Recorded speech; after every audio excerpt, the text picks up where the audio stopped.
This presentation, mine also starts with a bit of a personal story. I will start by sharing some things regarding my personal life that I really feel will let you know like where is all this coming from. I feel it's honest. So first of all, I came all the way from Colombia in South America. That's where I was raised.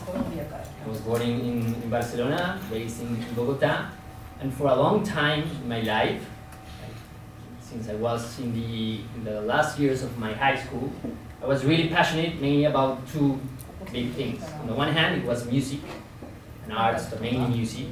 So I started having rock bands and like making music, playing. It was something really fun and special for me. And on the other hand, I was really interested in social sciences, like that field. Because I realized that since I was quite young, I was concerned about social or economical issues. Initially in my country, Colombia is a country that has been almost for 60 years in war, hopefully now overcoming it, but also other kind of political and economical issues that were not exclusively of like, my country's history. So during my university, I kind of studied both things, music and political science. That's what I did initially. And I realized that I was aware that I didn't want to just do as a hobby any of both, but I didn't know either how to really articulate both fields. Like somehow I had kind of a schizophrenic, slightly schizophrenic life, because on the one hand, at night I became this person that I just went to play in like the venues where I performed, and like my days, I spent part of the nights recording and just like making music and having fun at the same time. And on the other hand, I started working in NGOs that had to do with conflict resolution topics, with peace building. But I felt like, wow, I have to, there's like the night, sort of more of bohemian Lucas, my name is Lucas by the way, and the kind of daily, like more well-presented Lucas that goes and, makes some research and kind of works in other stuff. And I somehow I knew that I was not going to find a concrete reference outside of what do I want to do. Like, I didn't feel satisfied with any of the kind of working models that I saw both in the music and artistic field and in the social science field. So I said to myself, yeah, this is a matter of carry on with the exploration and of walking, and probably as I walk, I'll start finding and building my own path. So that was kind of an intuitive impulse that was underlying the whole process. And it carried on, and I would say that after, I don't know, at least 5 or 6 years of being in different fields and like done feeling that I was really articulating them, I started realizing that arts and music, not only music but arts in general, they have a very interesting potential that perhaps other ways of communicating do not have. And with this I mean that they do not only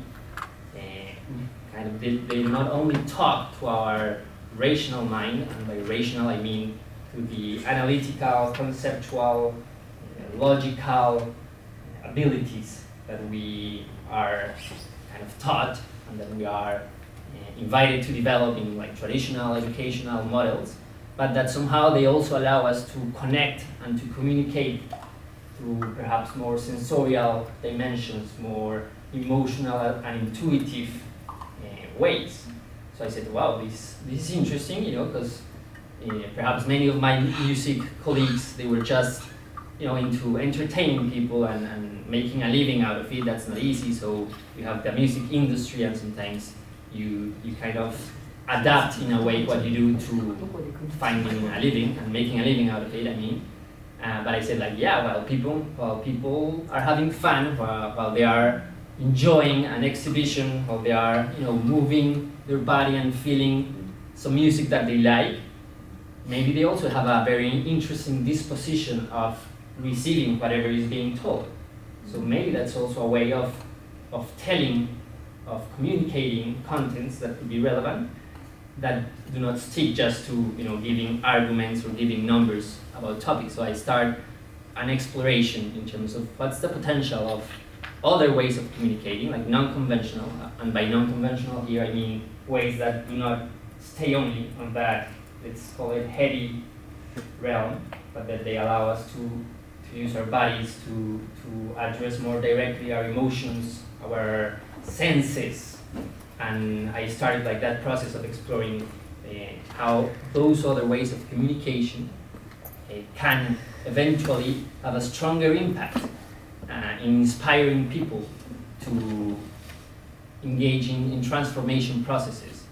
Hopefully they can mobilize people, hopefully they can really kind of touch people's hearts or any other part in the body, but somehow being able to invite them to perhaps change behavioral patterns, change thinking patterns that were quite rooted. So this started happening, and a couple of years ago, I co-founded with a couple of friends this startup. It's called Hermanos Brothers. Hermanos in Spanish is brothers, so it's kind of brothers, but it's a game with both words, which is mainly about what I was just telling you. How can we inspire and perhaps trigger transformation processes both on an individual level and on a collective one by changing the how, by really kind of being perhaps more creative and just exploring other ways of communicating relevant topics, environmental-wise, social-wise, cultural-wise. So that this has been an exploration, and this is still an exploration. And basically, I'm just giving you a short context of like the underlying premises of this whole process of Hermanos Brothers and what we are doing right now. So just to keep it simple, I don't know if in Japan.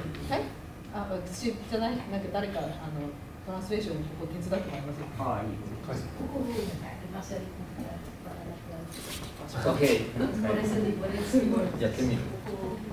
Yeah.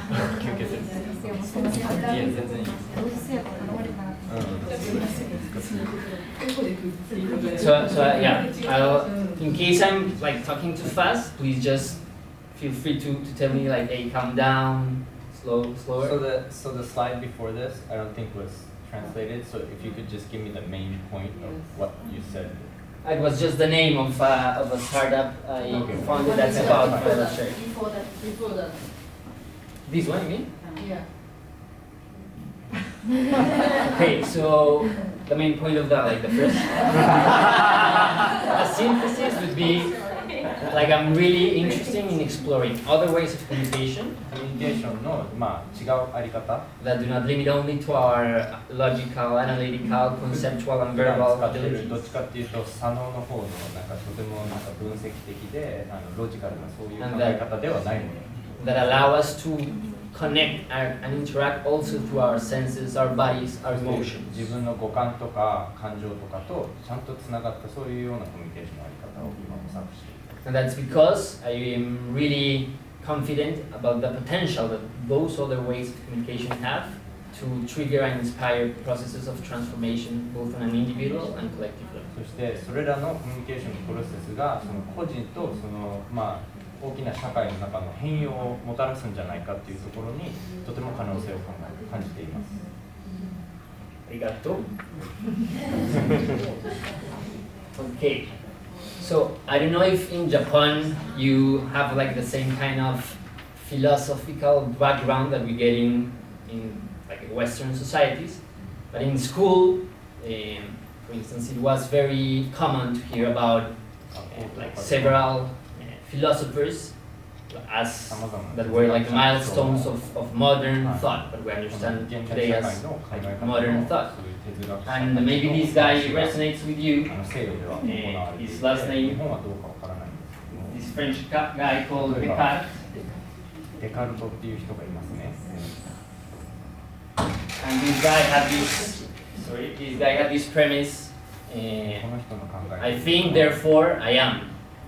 And somehow I feel that's quite the kind of the essence of modern thought and of what we understand as like the modern scientific paradigm that has mainly focused on legitimizing only those kind of abstract processes that take place in our heads. And if you think about like modern science, whatever is not fitting into a specific model and into a kind of the scientific steps for validating knowledge and for validating learning process, that's not valid. It's myth, it's superstition, it has different labels, but it's not usually accepted as valid knowledge. So that's at the essence of modern thought, and therefore of not only the scientific paradigm, but the whole culture that has been developed in what we understand as like the modern Western civilization. In that sense, I thought, okay, if we want to build and somehow come out with another cultural paradigm, if we feel that modern science is eventually reductionist and somehow it is not allowing us to overcome any of the crises that we're now facing, environmental-wise, economical-wise, why we are only sticking to like the hegemonic way, the legitimate way of communicating that is like the essential way in modern science. I mean, using concepts, using our incredible language ability. Yeah, that's of course quite important, but I started asking to myself, so that's clearly not the only one, and perhaps if we want to overcome that paradigm, it's also important to realize that we're not just brains and thinking machines, but that apart from that of course is very relevant, we have another series of abilities that perhaps have been rejected in modern society.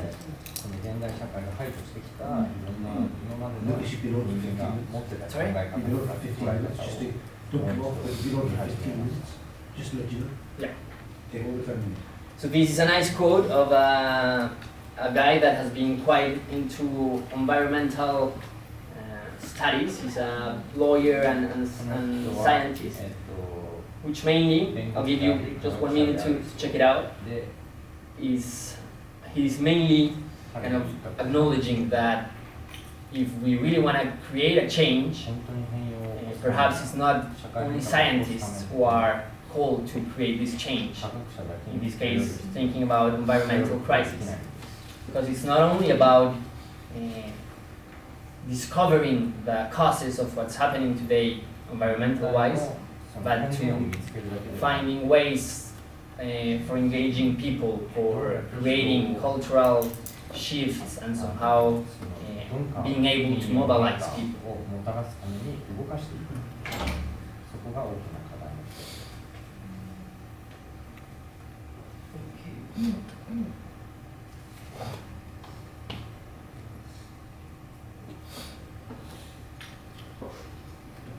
So basically, apart from thinking beings, what else we are? And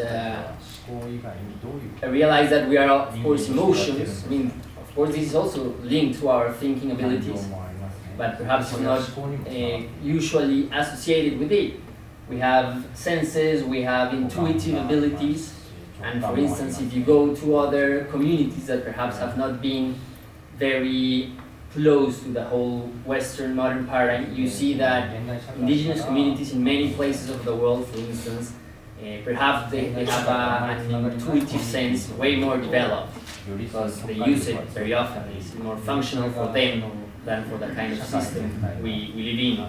And you see that's quite a matter of what we are taught and what's like the most functional set of abilities for the kind of world we live in. So in that sense, we are a combination of course, brain, but at the same time, emotions that's represented by the heart in our culture, and hands doing the body. So, for instance, just to give you a short anecdote, during the colony when Spaniards and Portuguese went to what's now called Latin America, usually indigenous people, they were not allowed to dance and they were not allowed to express through their bodies. That was, you know, kind of an animal sort of thing. And nowadays, anthropologists and people that study communities, kind of indigenous communities, they realized that dancing for them was not only a matter of having fun, of enjoying themselves, but it was also a way in which they engaging in deep learning processes. There was a lot happening when they danced, and they had different kind of dances, and it was a process in which they learn and in which they communicate in different ways between them. So of course in a modern culture, like our heads and our intellect has been privileged, and somehow it's been the only accepted way for learning and in many cases for living, you know. So basically, what I'm going to share with you a small case. What we do in Hermanos Brothers, this creative platform I'm part of, is to design and explore other ways of sharing relevant content that hopefully can inspire people. So we were in Colombia, we worked in a project with children from school, and basically what they told us is we want to build in these children environmental friendly values and attitudes. But what was the way they were using it? They usually just had a teacher standing up in class showing the numbers and showing how critical the state of the world is, and giving arguments from a rational point of view. For instance, telling them, like, if we don't start saving more water, probably in 5 years, the water supply from our town will be empty, and we will need to, that would be a great problem. So that was the usual way they use, you know, teachers standing and sharing arguments, sharing